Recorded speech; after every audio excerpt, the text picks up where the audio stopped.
Selamat datang teman-teman di Vian Film, sebuah channel sederhana yang akan memberikan spoiler film. Sekali lagi, spoiler. Jadi saya sangat-sangat berharap kalian semua nonton dulu yang versi fullnya ya. Oke teman-teman, di episode pertama channel ini saya sebagai narator berharap kalian semua selalu dalam perlindungan Allah Subhanahu wa Ta'ala. Dan kita awali cerita kali ini dengan puji dan puja syukur sesuai kepercayaan masing-masing. Oke lah, sesuai judul kita akan mendengarkan sebuah cerita dari film horor asal Korea berjudul The Closet atau Lemari. Film yang rilis pada awal 2020 ini disutradarai oleh Kwang Bin Kim yang berdurasi sekitar 98 menit. Diperankan oleh Ha Jung Woo, Kim Nam Gil, dan sederet aktris papan atas Korea Selatan. Mengisahkan tentang seorang anak perempuan bernama Ina yang pindah ke rumah baru bersama ayahnya Sang Won. Awalnya semua baik-baik saja sampai pada suatu ketika Ina mendengar suara aneh di dalam lemari hingga lambat laun Ina diculik sang penghuni lemari untuk waktu yang lama. Nah oke teman-teman, daripada penasaran kita langsung saja masuk ke dalam ceritanya.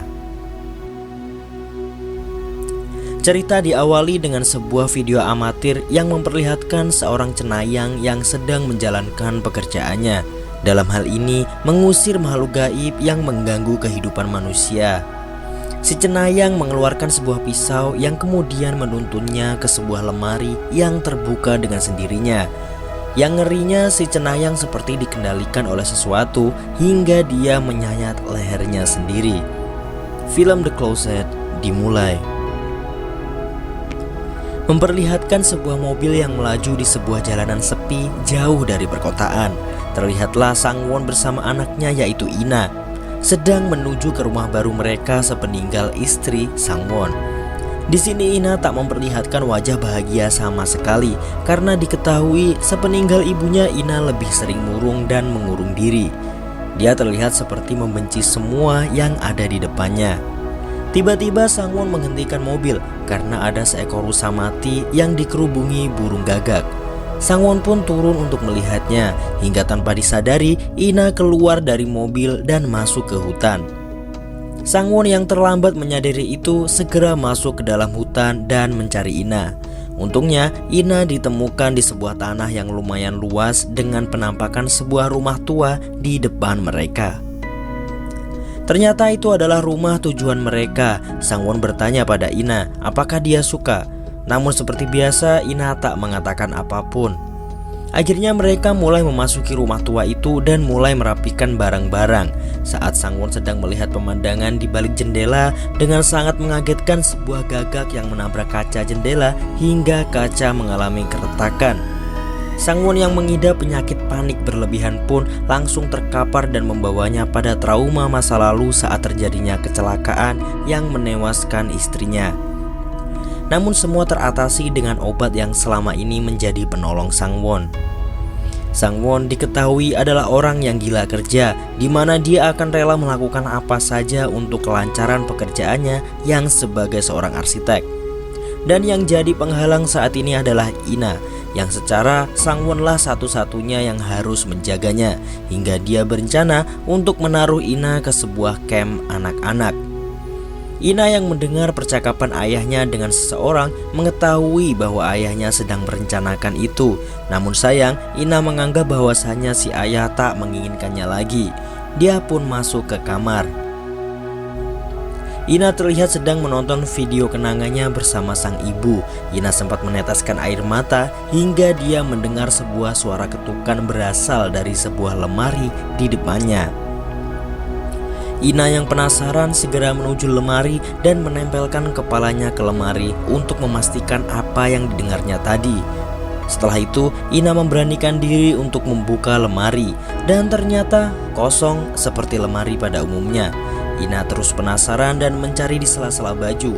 Kemudian tanpa disangka dia dikagetkan dengan sebuah penampakan hantu anak kecil. Ina pun teriak histeris. Sang Won yang mendengarnya segera menuju kamar Ina. Namun Ina tampak baik-baik saja. Dia bahkan sudah tersenyum baik terhadap ayahnya dan makan secara teratur. Satu sisi Sang Won senang, namun di sisi lain ia juga merasa aneh. Bahkan Ina bilang kalau dia menyukai rumah baru mereka karena dia juga menemukan teman baru. Sangwon menganggap bahwa teman yang dimaksudkan adalah boneka yang ditemukan Ina dalam lemari, yang padahal jauh lebih mengerikan daripada itu. Sangwon pun pergi bekerja sebagaimana mestinya. Namun ada sedikit kendala di mana dia diharuskan untuk berada di tempat kerja untuk waktu yang lama, sedangkan dia juga harus menjaga Ina. Kemudian dia pulang sambil membawakan sebuah boneka untuk Ina. Terlihat Ina di kamar sedang membuat lagu untuk Sangwon. Sangwon kemudian mengutarakan niatnya untuk menyewa seorang penjaga selama dia sibuk dengan pekerjaannya. Tapi sepertinya Ina tak menyukai itu. Sangwon pun dalam keadaan dilema.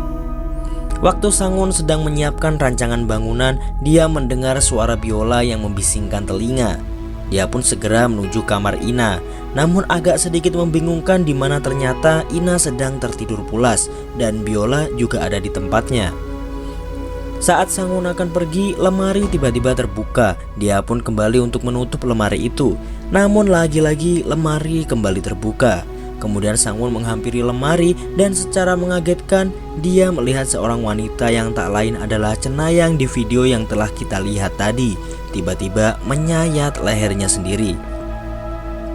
Tapi tenang teman-teman, semua ternyata hanya sebuah mimpi. Saking takutnya, Sangwon langsung ke kamar Ina dan mendapati bahwa boneka yang diberikannya dan biola sudah dalam keadaan seperti disayat-sayat. Secara misterius, Sangwon melihat Ina dari jendela sedang membunuh seekor gagak.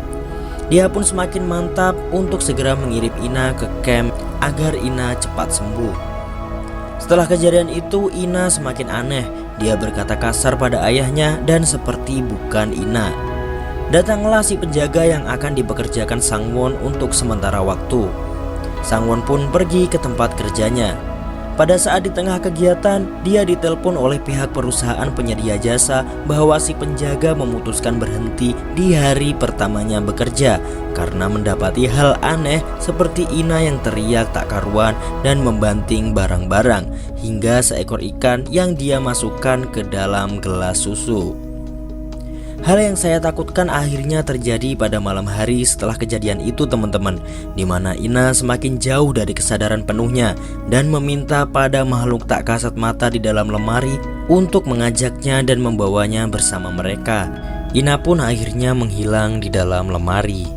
Setelah insiden itu, tepatnya 1 bulan setelah hilangnya Ina, Sangwon mulai menyebar pamflet dan spanduk orang hilang.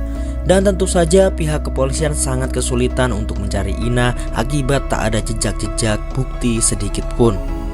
Sangwon bahkan memanfaatkan salah satu TV nasional untuk memperluas jangkauannya, yang malah dirinya lah yang dicurigai dan disalahkan oleh masyarakat menjadi dalang di balik semua ini. Berita yang telah menyebar itu akhirnya sampai ke telinga Kyung Hyun, seorang pemburu hantu. Scene kemudian beralih kepada Sangwon yang mengalami masalah pada internet di rumahnya. Lalu Sangwon melihat buku Ina yang di dalamnya ada sebuah gambar anak menyeramkan samping sebuah lemari yang terbuka sambil menunggu tukang servis datang. Kemudian datanglah Kyung Hoon yang menyamar sebagai petugas IndiHome. Dia pun berpura-pura mencari masalah pada kabel internet Sangwon, tapi sebenarnya dia sedang mencari di mana hantu itu berada. Tak lama datanglah petugas yang asli. Kyung Hoon pun ketahuan dan diusir dari rumah. Namun sebelum pergi, Kyung Hoon mengatakan bahwa dia bisa membantu menemukan Ina. Setelah ragu, Sangwon akhirnya memberikan kesempatan kepada Kyung Hyun. Kyung Hyun memperlihatkan daftar korban yang juga sedang dalam penyelidikannya, yang memiliki kasus mirip dengan Ina. Dia juga memperlihatkan video Cenayang yang sudah kita tonton di awal tadi teman-teman. Seketika Sangwon menyadari apa yang dilihatnya di mimpi kapan hari sangat mirip dengan Cenayang di video, yang ternyata itu adalah ibu Kyung Hyun. Sangwon sempat tak menginginkan jasa Kyung Hoon yang dianggapnya hanya trik mencari uang saja. Namun akhirnya Sangwon takluk dan mengizinkan Kyung Hyun bekerja untuk mencari Ina. Tak memerlukan banyak waktu, Kyung Hyun langsung memasang peralatannya seperti kamera dan alat yang bisa mendeteksi keberadaan makhluk halus, serta menempatkan beberapa boneka jerami yang telah ditetesi darah. Mereka berdua pun mengawasinya dari jauh. Setelah menunggu lumayan lama, mereka akhirnya melihat eksistensi para makhluk gaib itu, di mana mereka juga mendengar suara biola Ina. Namun karena terlalu bising dan menyakitkan telinga, mereka menghentikan itu dan segera menuju ke kamar Ina. Dan ternyata boneka jerami tadi telah rusak seperti disayat-sayat. Tak mau menyerah, Kyung Hyun lalu mengambil boneka pemberian Sangwon yang tentu lebih besar, yang kemudian ditetesinya juga dengan darah. Kali ini mereka menunggu lebih lama dari yang pertama tadi, sampai Kyung Hyun ketiduran. Sementara Sangwon masih anteng di tempatnya.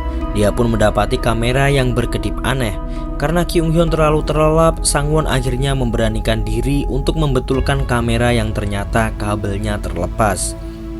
Tak lama dia mendengar suara Ina memanggil dirinya. Sangwon pun yang terpancing dengan cerobohnya masuk ke kamar Ina dan membuka lemari. Namun tak terduga pintu tertutup dengan sendirinya dan tiba-tiba muncul beberapa hantu anak-anak yang mengerikan menyerang Sangwon. Untungnya Kyung Hyun terbangun dan membimbing Sangwon agar menutup matanya, karena hantu anak-anak itu hanya bisa melihat jika yang ditakutinya membuka mata, namun akan buta jika mereka menutup mata. Kyung Hyun pun membimbing Sangwon untuk keluar dari kamar.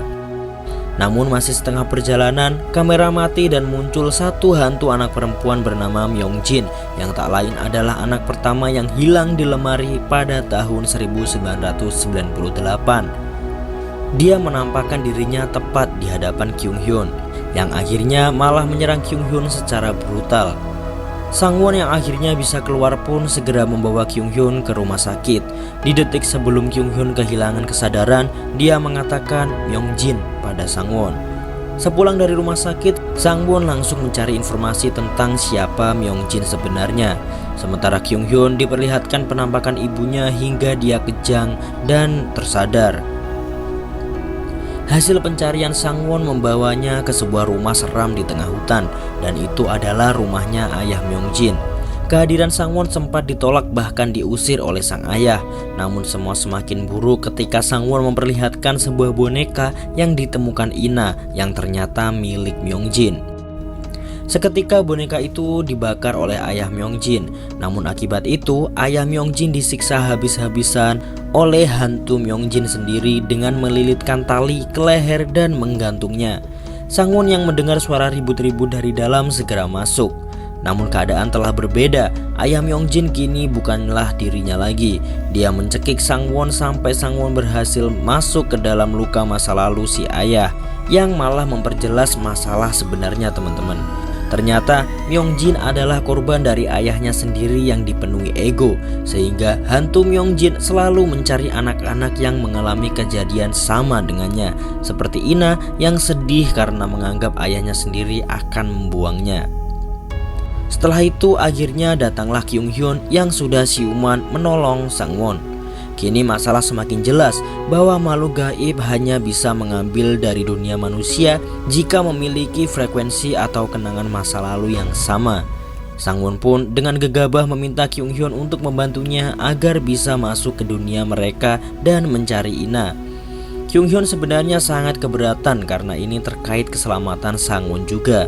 Namun Sangwon yang terus-menerus memaksa akhirnya meluluhkan Kyung Hyun. Mereka pun mulai menyiapkan segala sesuatu untuk memulai ritual penyeberangan Sangwon ke alam gaib dengan ritual khas Korea, teman-teman.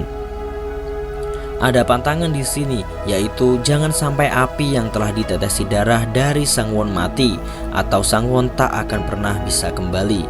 Akhirnya Sangwon pun berhasil menyeberang. Baru saja sampai, Sangwon langsung diserang dengan perwujudan ayah Myongjin. Dia juga bertemu istrinya sehingga membawanya lagi-lagi ke luka masa lalu. Setelah itu, perwujudan istri Sangwon berubah menjadi Myongjin. Myongjin kemudian mulai mengganggu Kyung Hyun dengan menerobos keluar dari lemari. Sementara Sangwon berhasil kabur dan menemukan tempat layaknya taman bermain lengkap dengan anak-anak berseragam. Namun dia tak melihat Ina. Sangwon lantas memanggil-manggil Ina yang malah membuat anak-anak tadi menyadari keberadaannya dan menyerang Sangwon. Di tengah kepungan Sangwon melihat Ina sedang bermain biola. Ia pun segera berlari menuju Ina. Namun tiba-tiba ada ilusi sebuah truk yang menabrak mereka sehingga Sangwon lagi-lagi terbawa sakit masa lalunya.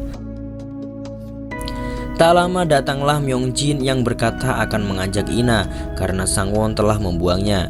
Sangwon memohon untuk melepas Ina, sementara itu Ina sudah dalam kondisi jiwanya akan terpisah dari tubuh.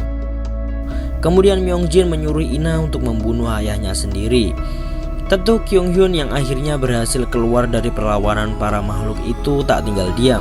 Dia terus memanjatkan mantra sehingga hadirlah sosok ibu Myongjin yang akhirnya menyadarkannya.